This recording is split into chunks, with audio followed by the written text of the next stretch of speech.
my name's Benji and welcome to Dice vs Cards. Today we're looking at Jamaica, a 2 to 6 player racing game where you're going to be whizzing around the island board in your pirate ships. And hand management, because you need to pick the right cards for you at the right time in order to get your jog on and stock up on doubloons, food and gunpowder. The setting? Well, the island of Jamaica has been overrun by those pesky pirates. And in honour of the current governor of Jamaica, himself a low-life rapscallion, you're taking part in the Great Challenge, where the winner is those that stocks up on the most gold and whizzes round as quick as they can. So let's see how this plays and whether this could be the next game for you. So the object of the game, put simply, is to be the player with the most points at the end of the game. And you're going to be getting points by being the swiftest around the island, by grabbing the most amount of doubloons, and by picking up some treasure on the way. So to set up, you're going to take one of the coloured pirate decks and its respective pirate ship and place it on the Port Royal space, because that's going to be the starting line for our race. And then there are going to be treasure tokens dotted around the board on these little skull areas. And you're going to start with your player hold, and this is effectively where you're going to be stashing your gold and food and the like. So you start with 3 food and 3 doubloons, and then you're all good to go. So the first player on each turn is going to be rolling the 2d6, and then they've got a choice to make, because they can place these dice in the 2 spaces on this navigation compass, and the order in which they do it is important, because this one here represents the morning action you can take, and the other one is the nighttime action. And that's referenced on the cards you've got in your hand at any given time. You'll always have 3 cards in your hand, and you'll have to choose one of those, knowing that whatever the facing on the die will represent how much of that action you get to do. So in this example, the player has placed the 2 in the morning and 3 in the night time. So if the purple pirate Mary Read picked this card, they would get 2 gunpowder tokens and 3 gold tokens, and they get to place them in any empty space in their hold. If all of them are full up, they have to choose one of them to take away to replace it with. So these symbols represent movement, as you'd expect. So if the player picked this card instead, the pirate ship would move forward 2 and then move forward a further 3. But each time you move, there may be costs in the space you've got. So here, these little white squares represent how much food you need to use to represent feeding the crew in order to carry on moving. Because if you're unable to play the cost from the resources you've got in your hold, you're going to take backward steps.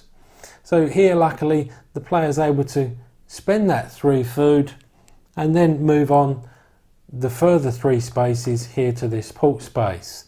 And also there are costs in port spaces in gold as well. So in one fell swoop, when picking that card, the purple pirate has been completely emptied of all resources. So whilst all players pick their cards simultaneously, you each in turn order actually take the actions on your cards. And at some point you might end up being in the same space as another pirate ship. And it's at that point that a combat takes place. So the attacker's then going to roll this funky dice, which has got 2, 4, 6, 8, 10 and a little bang symbol on it, and then add any gunpowder they want to use that they may have in their hold to that score. Then the defender's got a choice, knowing what score he has to beat, by spending gunpowder themselves and then rolling the dice. And if whoever's got the highest number there is then going to have a choice of taking resources from the opponent's holds or taking treasure. So treasure is collected whenever you stop on one of these spaces with these skull symbols on here. See, they may give you extra points, or they may also be cursed treasure. So when you win a combat, you can take treasure from your opponent, but you can also give cursed treasure to them as well. So each round's pretty much going to rinse and repeat like that, and the idea being that you whiz round this island and get to the finish line first, because that's going to give you 15 points. And then the further you lag behind, the less points you get, and God forbid you get past this red line when the game ends, because you're going to be getting -5 points. So the idea is that you maintain a level of resources in terms of gunpowder and food, enough to keep you safe from being attacked and to feed your crew.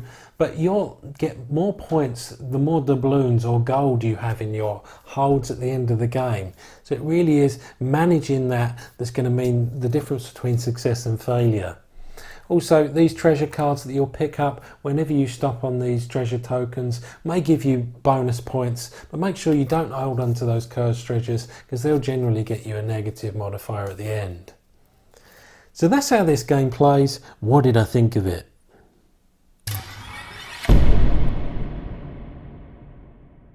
So who is this for? Well, it's a lightweight game, and if you like Jamaica, even though there are no bobsleds here, or those pirates, then you've got a setting and theme that you're going to get into. If you just want something light and fluffy in terms of your racing games, but also have a little bit of jab, a little bit of combat in there as well, then there might be something here for you. So you might want to consider this if you like Celestia, published by Blam, or Medieval Academy, published by Blue Cocker Games and Yellow. In terms of gameplay, well, this is a simple and straightforward game, and it's easy to get to the table. But the rule book, or I should say more like rule map, whilst highly thematic, can get a little bit finicky, especially when you have to refer back to a certain rule. But on to the good things. And so it's mechanically a bunch of little things that make this a joy to play.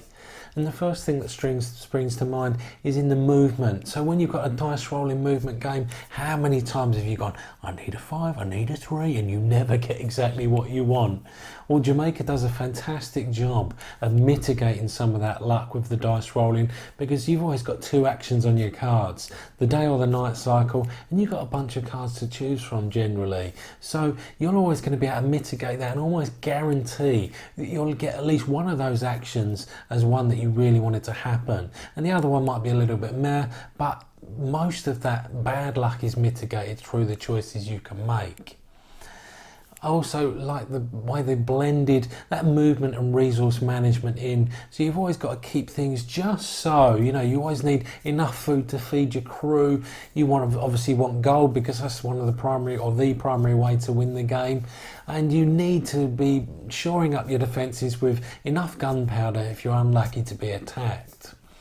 So the combat mechanically again is really tidy, really tight, but a little bit of a downside to that is combat tends to be either a happy or an unhappy accident in terms of the rolls.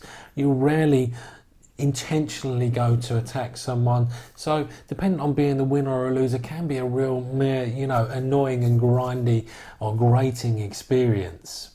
And that brings me to one slight negative, because I think things might be a little bit too tight, a bit too tidy mechanically. There does come with it not much in the way of real tension. So this is a racing game where you expect to feel that quite a bit, but that doesn't necessarily come across.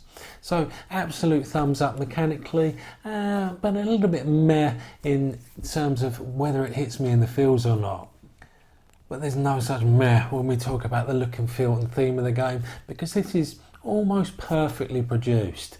The aesthetics, the art on the board, and the cards A-OK. I love the way that the cards represent each day or night action you can take. There's just so much attention to detail. Even each of the pirates have got their own little backstory. I literally can't say enough positive things about the look and feel and theme of the game, because everything is well made. Components, yeah, I mean the inserts are great. Components are a little bit all over the place, so maybe you want a better way of bagging those up. But that is a minor nitpick, because in this section of the review I cannot say anything but glowing, a glowing positive. So with all that being said, Dice vs Cards are going to give a final score of 7 out of 10. This is just a lovely racing game that I couldn't help but recommend to any that like the look and feel of this game. However, that's it from me. I'll see you next time. Ever wondered why pirates are called pirates?